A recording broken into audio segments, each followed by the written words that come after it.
Today we're going to look at the external anatomy for the fetal pig.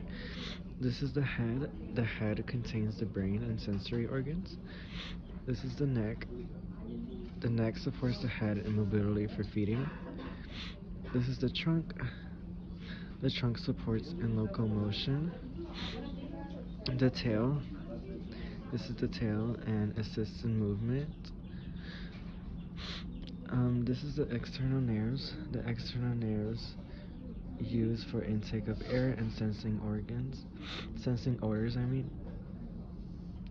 This is the mouth. The mouth right here. The mouth used for feeding and into the digestive tract. This is the eye. Right here. The eye is used for vision and sight purposes. And then next to the eye would be the nictitating membrane. It's hard to kind of tell, but it'd be like the third eyelid, and it basically provides protection and moisture for the pig of the eye. The umbilical cord is right about here.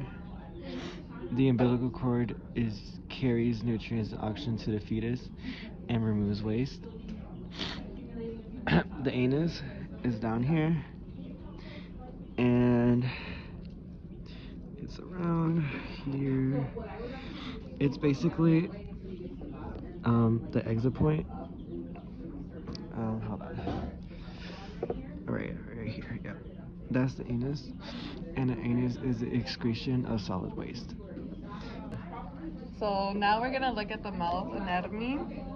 This is the incisor, which is used for biting and cutting food. This is the canine, used for tearing food. This is the hard palate, which separates the oral cavity from the nasal cavity. This is the tongue, which is used for sensing and tasting food. This is the epiglottis, which prevents choking, and then the pharynx is used as a passageway for both air and food. So now we're going to do the respiratory anatomy. This is the larynx. The larynx is a voice box. It contains vocal cords for sound production. This is the trachea. The trachea is the windpipe. It's the clear airway to the lungs. The lungs are right here. The lungs has oxygen enters blood and CO2 in and carbon dioxide out. This is a diagram. Is the primary muscle for contractile and dry breathing and respiration.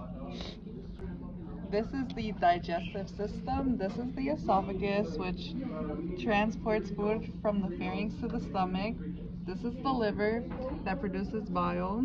This is the gallbladder that stores and concentrates the bile. This is the stomach, which has acids to break down the food. This is the pancreas, which produces digestive enzymes. This is the spleen, which filters blood and recycles the old red blood cells. This is the small intestine, which absorbs nutrients. This is the large intestine, which makes solid waste. Today we're now going to look at the circulatory anatomy. This is the whole heart. It basically is where all the heart pumps blood out. This is the right atrium. The right atrium receives dissection blood from the body. This is the left atrium. The left atrium is a thick walled chamber that pumps blood out to the lungs, right and left from the body. This is the aorta. It carries oxygen-rich blood away from the heart, left ventricle to the rest of the body. This is the ventricle. The ventricle has a right and left, but they basically both pump blood out to the lungs and the rest of the body. And this is the coronary artery. It supplies the heart muscle, and it's hard to kind of tell, but it's a thin line that passes through. This is the excretory. This is the kidney, which filters waste.